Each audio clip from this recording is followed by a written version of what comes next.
안녕하세요. 옥동중 2학년 학생 여러분, 역사쌤 박진주입니다. 오늘 8-4 유럽 세계의 형성과 발전 중에서도 두 번째 시간 비잔티움 제국에 대해서 알아보겠습니다.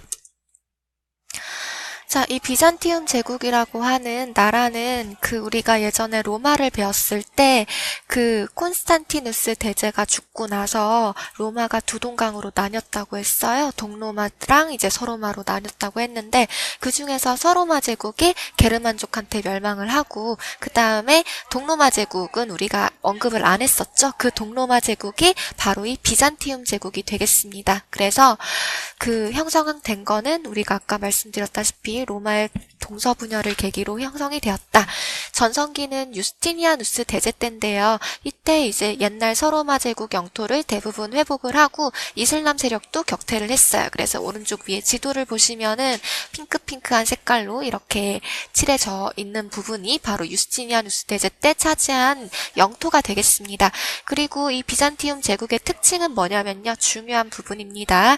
황제 중심의 중앙 집권 체제입니다. 우리가 저번 시간에 서유럽을 배웠었을 때는 서유럽에서는 하도 이민족들의 침입이 잦으니까 이제 왕이 넓은 땅을 다스리지 못하고 지방을 자기 기사들, 자기 신하들한테 나누어 줬다고 했죠. 그게 봉신에게 나누어진 봉토라고 했었고요. 그렇게 해서 운영되는 제도가 봉건제였었어요. 그런데 이 비잔티움 제국은 황제 힘이 워낙 세다 보니까 황제가 이 나라 전체를 통과를 할 수가 있는 거죠. 중앙 집권 체제. 그리고 교회 같은 경우에도 서유럽 쪽에서는 교황이 이제 종교의 우두머리라고 치면은 비잔티움 제국에서는 황제가 교황의 역할까지도 맡았었어요. 그래서 황제가 교회의 우두머리 인데 이 비잔티움 제국에서 발전한 크리스트교를 그리스 정교라고 부릅니다. 그러면은 서유럽은 뭐라 부르냐면은 로마 가톨릭이라고 부릅니다. 그리고 수도인 콘스탄티노폴리스를 중심으로 동서무역이 발달을 했고요. 멸망하게 되는 거는 귀족이나 교회가 대토지 소유를 확대해 가면서 자기 땅으로 농사를 짓는 자영 농민이 몰락하면서 점점 쇠퇴하고 그리고 이슬람 세력이 세운 오스만 제국이라는 나라의 공격으로 멸망을 당합니다. 그래서 이 비잔티움 제국의 특징 중에서 중요한 거는 동로마 제국이 이제 비잔티움 제국이라는 거, 그리고 황제 중심의 중앙 집권 체제, 그리고 황제가 교회 우두머리까지도 맡는다는 거, 이거 기억해 두시면 되겠습니다.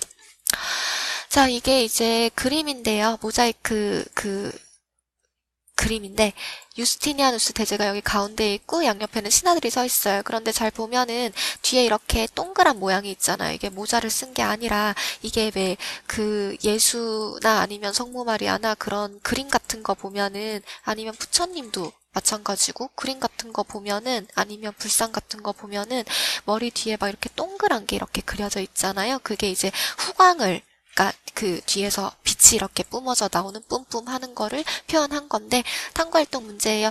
유스티니아누스 대제 머리 뒤쪽에 있는 후광은 무엇을 의미할까? 이거는 아까 설명을 드렸을 때 교회 우두머리라고 했었잖아요. 그래서 비잔티움 제국에서의 크리스트교를 그리스 정교라고 불렀었는데 그리스 정교의 수장으로서, 그러니까 교회 우두머리로서 신성한 존재임을 의미하면서 이제 뒤쪽에 후광을 그렸다고 해요. 비잔티움 제국의 문화입니다. 이제 그리스도교인, 그리스 정교랑 헬레니즘과 로마의 전통, 거기다 그리스어를 공용으로 해가지고 이런 연구가 굉장히 활발했고요. 그 다음에 건축으로는 성소피아 성당이 유명한데 이거는 교과서에서 확인해 보도록 하겠습니다. 그리고 밑에 있는 건 쭉쭉쭉쭉 패스하고 동유럽 문화의 형성은 이제 비잔티움 제국 자체가 동쪽에 있었기 때문에 이 문화가 동유럽 쪽으로 전파가 되거든요. 그 다음에 오늘 배우는 것 중에서 제일 중요한 게 이 역사탐구 문제가 되겠습니다. 서유럽, 저번 시간에 배웠던 서유럽 세계랑 비잔티움 제국을 비교하는 역사탐구 문제인데요. 일단 서유럽 세계 먼저 보겠습니다. 서유럽의 국왕이 직접 다스리는 땅이 매우 적었다. 이거는 봉건제 때문에 그렇죠. 혼자서 땅을 다 다스릴 수가 없으니까 땅을 나눠가지고 자기 신하인 봉신에게 나누어주고 그 봉신은 자기 땅이 되어가지고 이제 그거를 영주가 되어서 다스린 거죠. 하지만 비잔티움 제국 같은 경우에는 황제가 이제 그 권력이 굉장히 강하기 때문에 수도 콘스탄티노폴리스를 중심으로 전국을 다스렸습니다. 중앙 집권 체제고 서유럽은 지방 분권적이라고 볼 수가 있죠. 그 다음에 아까 말씀드렸다시피 지방을 실제적으로 다스린 이는 쌍무적 계약관계 속에서 봉토를 받은 제후였다. 그러니까 이 쌍무적 계약관계라는 거는 왕이 봉신에게 봉토를 주면은 이 봉신은 왕에게 충성을 다하는 거, 서로서로 맺어진 그런 이제 의무 같은 게 있는 거죠. 그런 계약 관계를 쌍무적 계약 관계라고 불러요. 그리고 비잔티움 제국은 아까 말씀드렸다시피 황제가 권력이 세기 때문에 그 지역을 다 이제 통괄하면서 다스릴 수 있다고 했죠. 전국을 31개의 군관구, 행정구역으로 나눠가지고 이제 관리를 파견해가지고 보고를 받으면서 다스립니다. 그 다음에 서유럽은 교회 우두머리가 교황이라고 했죠. 교황을 중심으로 로마 교회가 서유럽 전역에 확산되었다. 하지만 비잔티움 제국은 황제가 교회 우두머리라고 했었죠. 그래서 비잔티움 제국에서의 그 그리스도교를 그리스 정교라고 불렀습니다.